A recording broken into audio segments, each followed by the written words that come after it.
Terima kasih sudah mengklik video ini.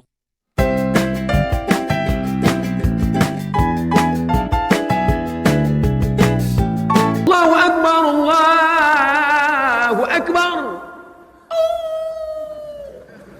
Kenapa kalau azan berkumandang suara anjing melolong? Karena anjing-anjing melihat setan pada kabur. Jadi anjing bisa ngeliat setan, Pak Ustaz? Bisa. Saya pengen ngeliat setan, ganti pakai mata anjing. Oleh sebab itu kita nggak perlu ngeliat setan. Kalau ada orang yang bisa ngeliat setan, Ustaz, saya tadi malam ngeliat gondorwo di rumah saya. Kamu sudah matanya dimasuki setan, masa kamu mesti diruqyah? Tapi yang bisa melihat setan, matanya sudah dimasuki setan. Karena hanya sesama setan bisa melihat setan. Kecuali ada orang-orang soleh yang dia melihat itu karena mukjizat Nabi, mukjizat. Adapun kepada wali-wali Allah, itu adalah karamah yang diberikan Allah. Tapi mereka nggak pernah ngaku-ngaku. Ini baru sholat 2 hari udah bisa melihat setan di belakang. Tadi malam saya pulang pengajian Pak Ustadz, berat sekali. Saya lihat ke belakang, ada sundel bolong numpang 2. Emang dia nggak ada kerja lain mau numpang? Oleh sebab itu jangan hiraukan yang model-model begini. Kita hanya disuruh jaga, jaga, jaga. Jangan sampai setan mengganggu.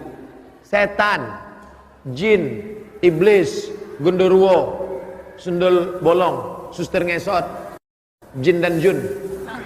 Ini sebetulnya mana Pak Ustadz? Makhluk cuma ada 2. Wa ma khalaqatul jinna wal insa. Cuma ada 2. Makhluk yang nampak namanya ins. Makhluk yang nggak nampak, nggak kelihatan namanya jin. Jin ini terbagi 2. Jin yang baik namanya jin muslim. Jin yang jahat namanya jin kafir. Jin yang muslim itu apa kata dia? Inna, buka surat Al-Jin juz 29. Inna minnal muslimun.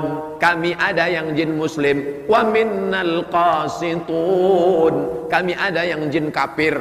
Jin yang muslim itu apa kerjanya? Taharrau rasyada, selalu mencari jalan yang benar, ngaji. Jin muslim itu ngaji juga. Makanya dalam Quran ada cerita jin dengar bacaan Nabi Muhammad baca Quran. Nabi sedang baca. Qul, katakan ya Muhammad, annahu istama'ana nafarum minal jin. Ada beberapa jin mendengar engkau baca Quran. Apa kata mereka? Inna sami'na Qur'anan ajaba. Kami, kata jin, mendengar bacaan Quran Muhammad itu ajaba, ajib, amazing. Kami dengarkan bacaan Quran Muhammad itu ajib, menakjubkan. Makanya kalau ada qori baca Quran, ada jamaah yang tidur itu lebih parah daripada jin. Jin aja dengarkan baca Quran menakjubkan, dia bilang buka surat Al-Jin. Tapi ada jin itu jin kafir. Yang jin kafir itu apa kerjanya? Kanu li jahannama hataba. Mereka akan menjadi bahan bakarnya, kayu bakarnya api neraka. Jin yang baik muslim, jin yang enggak baik kafir. Ustaz nunjuknya jangan ke depan lah, oke ke belakang. Jin yang baik muslim, jin yang enggak baik kafir. Jin yang kafir inilah disebut dengan syaiton. Induknya iblis. Komunitasnya jin. Yang baik muslim, yang enggak baik kafir. Yang enggak baik ini kafir. Nama lainnya setan. Induknya iblis. Iblis itu GM-nya lah. Adapun yang lain ini anak-anak buahnya semua. Apakah manusia itu juga bisa disebut setan? Ya. Kenapa? Karena dalam Quran dikatakan bahwa syayatinal insi wal jin. Ada setan-setan yang terdiri dari manusia dan jin. Kalau begitu auzubillahi minasyaiton, itu bukan cuma untuk jin, bukan. Terus untuk ente juga. Kalau ada nanti kawan yang selalu menggoda-goda, baca dia auzubillahi minasyaitonirrajim. Ente mau ngusir setan ya? Enggak, ngusir ente. Kalau yang menggoda kita itu adalah jin, insya Allah kita baca ayat kursi dia kabur. Tapi kalau yang menggoda kita ini dari kalangan ins, kita baca ayat kursi, dia lebih hafal dari kita. Maka dalam Islam diajarkan, jaga ruh ini jangan sampai mati. Masih berdetak jantung, ruh masih ada di dalam. Sampai kapan ini? Sampai akhirnya janjimu sudah habis Abdul Somad. maka ruh itu pun keluar. Dari mana dia? Berawal dari ujung kaki. Minal asfal. Asfal artinya bawah, bukan aspal. Minal asfal, dari bawah. Mengalir dia naik ke atas. Mengalir dia naik ke atas. Lalu kemudian dia pun keluar dari atas. Lalu kemudian mata melihat. Makanya orang yang mati meninggal itu matanya melotot melihat. Apa yang dia lihat? Ruhnya keluar. Orang yang meninggal dunia, salah satu ciri husnul khotimah, irqul jabin, keluar keringat dari jabin. Kalau ini namanya jabhah, kening. Kalau ini namanya jabin, yang di atas jabin. Kalau gabin, roti.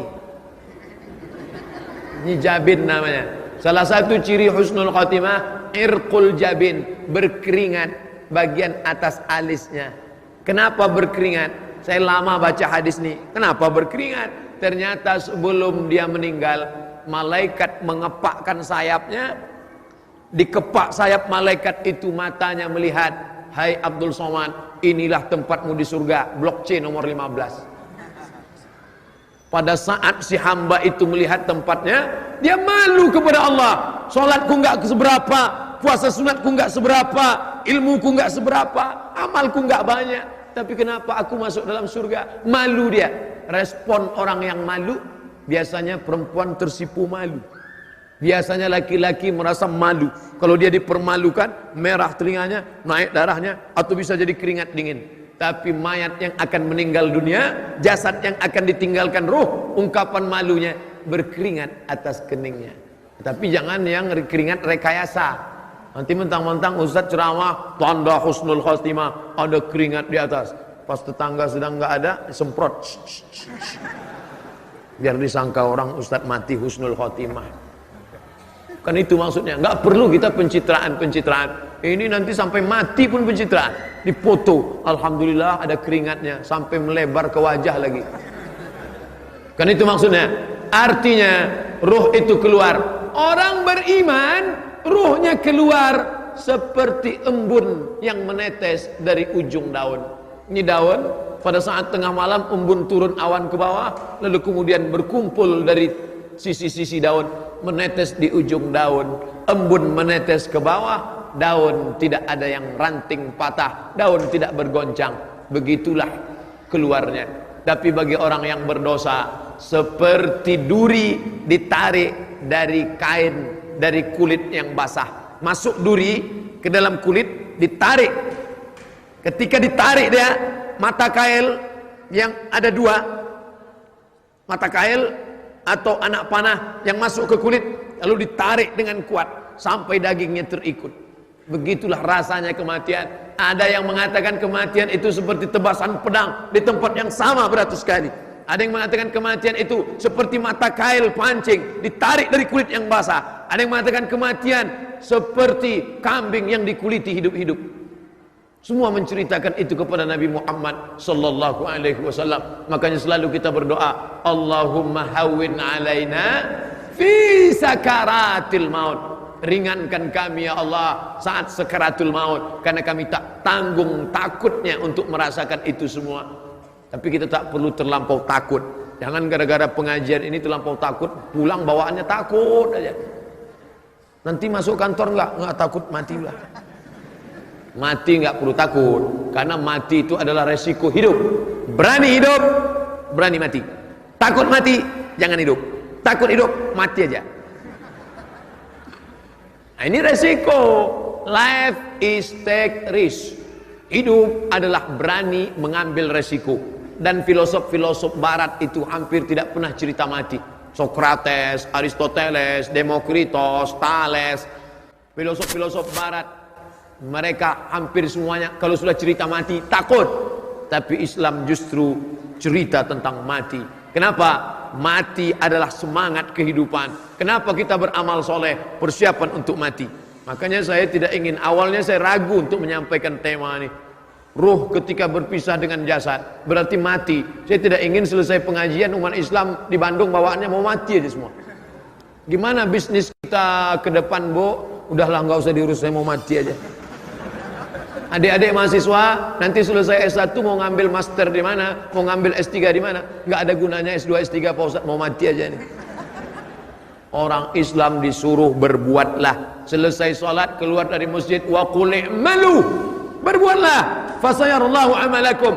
Allah yang akan menilai perbuatanmu, wa rasuluhu, Rasulullah yang akan menilai perbuatanmu, wal mu'minun, orang-orang beriman yang akan melihat hasil dari perbuatanmu. Oleh sebab itu jangan pernah berhenti berbuat. Walaupun engkau sudah mau mati, sudah ada tanda-tanda kematian, sudah terasa tanda-tanda kematian, maka di tanganmu masih ada bibit korma. Idza waqa'at ala ahadikumul qiyamah, kamu sudah mau mati, wa fi yadihi fasilah, di tanganmu ada bibit korma, falyaghrisha, tanamkan, gali tanah, tanamkan bibit korma. Padahal sudah mau mati. Untuk apa nanam bibit korma sudah mau mati? Korma itu akan tumbuh, bertunas, berbatang, berbuah, dan dia akan bernaung. Ada orang bernaung di bawah pohonnya karena kepanasan, dan ketika dia berbuah ada orang akan memakan buahnya. Allahumma barik lana fima razaqtana wa qina adzabannar. Nyami. Di saat itu engkau akan mendapatkan pahala. Jangan pernah berpikir saya dapat apa. Yang penting engkau berbuat, nanti pahalanya Allah yang ngurus. Banyak orang sekarang berbuat, gimana kalau kita bangun masjid ini, gimana kalau kita buat pengajian, nanti saya dapat apa, nanti saya akan mati. Memang kita akan mati, tapi ada setelah itu akan menjadi amal jariah.